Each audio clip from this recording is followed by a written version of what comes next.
Saya sampaikan, mungkin ada teman-teman Intel Kalam, saya sampaikan bahwa saya beragama Islam.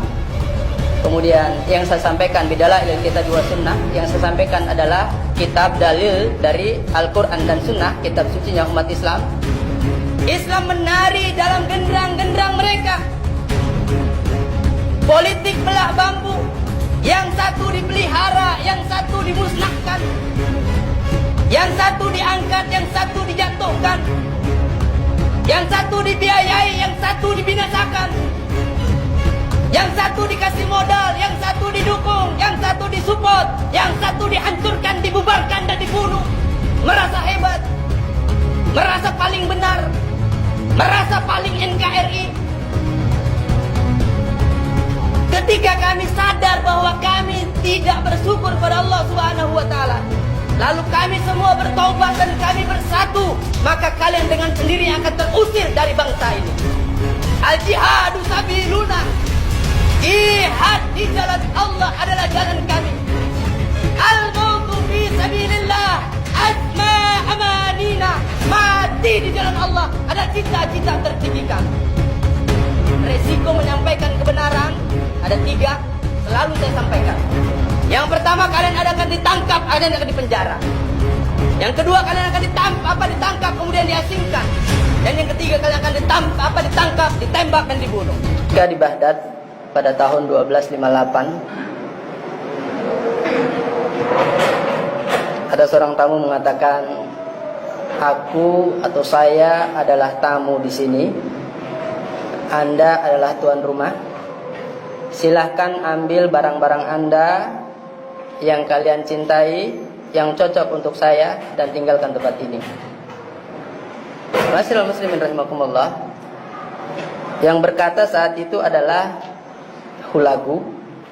Dia adalah cucu daripada Genghis Khan, yang pendiri kerajaan Mongol pada waktu itu. Kemudian anak muda tadi yang disuruh mengambil barang-barangnya dan disuruh pergi dari istananya adalah cucu keturunan dari Khalifah Abbasiyah, dari dinasti Abbasiyah. Jadi kekhalifahan terakhir pada waktu itu sangat tragis.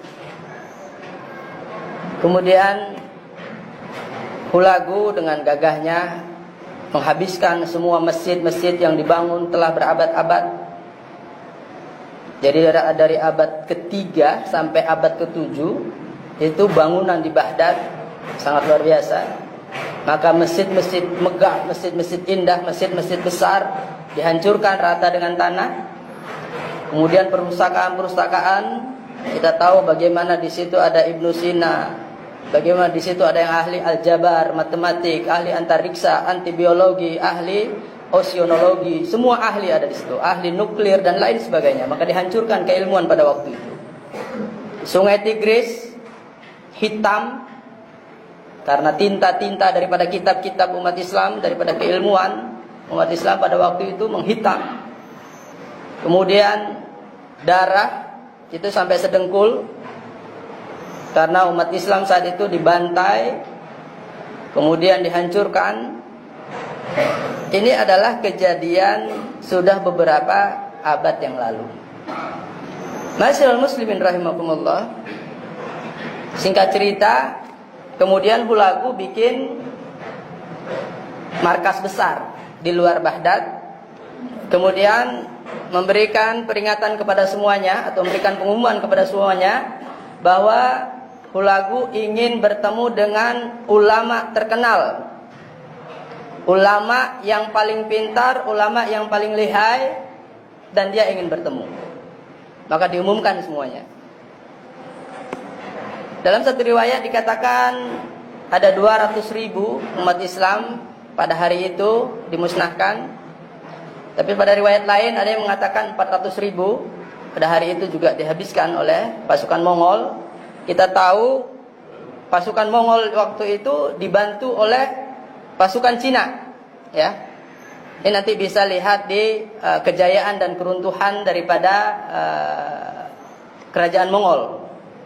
Nah, kemudian Singkat cerita, ketika diumumkan bahwa Hulagu ingin bertemu seorang ulama atau satu ulama yang mahir, yang jago, yang lihai, tapi karena kebengisannya,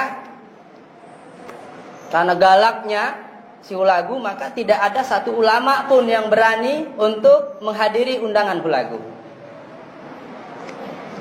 Di tengah-tengah kegentingan itu, maka ada seorang anak muda yang jenggotnya saja belum tumbuh, anak muda, guru madrasah.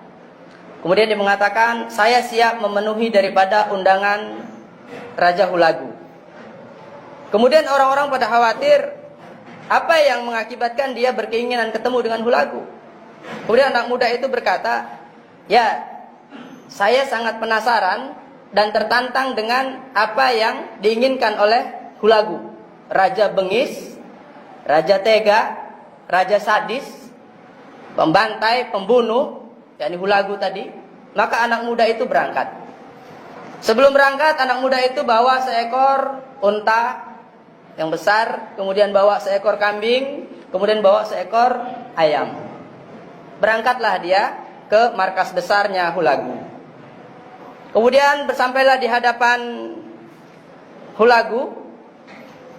Hulagu kaget, heran. Kemudian dia perhatikan dari atas rambut sampai ujung kakinya. Kemudian dia bertanya, hanya dapat seorang ini mencari ulama di Baghdad yang terkenal dengan berbagai keilmuannya. Mendengar ucapan itu, kemudian anak muda itu berkata, wahai Tuan, kalau Tuan mau ketemu yang lebih besar dari saya, di luar ada onta. Kalau Tuan yang bertemu dengan yang berjenggot, di luar ada kambing.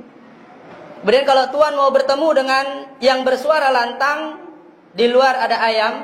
Tuan bisa mau ketemu di Baghdad ini dengan yang model apa saja. Mendengar ucapan itu, maka Hulagu tercengang dan kaget. Dan dalam hatinya berkata bahwa anak muda ini bukan orang sembarangan. Kemudian Hulagu bertanya, ada dua pertanyaan saya kepada Anda, wahai anak muda. Yang pertama, apa yang menyebabkan kami, saya sedikit mencari bahasa agar mungkin tidak kena bahasa hukum, tapi saya sampaikan, mungkin ada teman-teman Intelkam, saya sampaikan bahwa saya beragama Islam.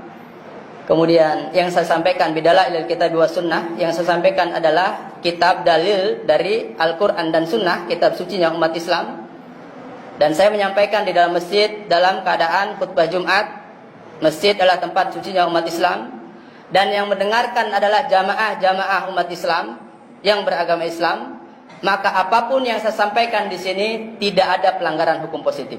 Itu dulu. Ma'asyiral muslimin rahimakumullah. Kemudian Hulagu meneruskan pertanyaannya. Ada dua pertanyaan saya buat Anda, wahai anak muda. Yang pertama, apa yang menyebabkan kami bersama dengan kekuatan militer kami sampai bisa menduduki istana Anda di sini dan menduduki Baghdad hari ini? Kemudian anak muda itu menjawab, wahai Hulagu, ini adalah kesalahan kami. Kami yang kurang bersyukur atas nikmat Allah Subhanahu wa ta'ala atas bangsa kami. Kami sibuk bertikai, kami sibuk ribut, kami sibuk saling menjatuhkan, kami sibuk mengejar pangkat, kedudukan, kekayaan, harta dengan saling mencaci, memaki, membunuh. Bapak, apa yang terjadi hari ini? Kenapa Allah mengirim engkau dan pasukan militermu yang kuat, yang tidak pernah terkalahkan itu? Kalian merampas kembali semua apa yang Allah titipkan pada kami. Ini adalah kesalahan kami. Saya ulangi. Hulagu dan pasukan militernya yang dibantu oleh Cina pada waktu itu, ini pasukan Mongol,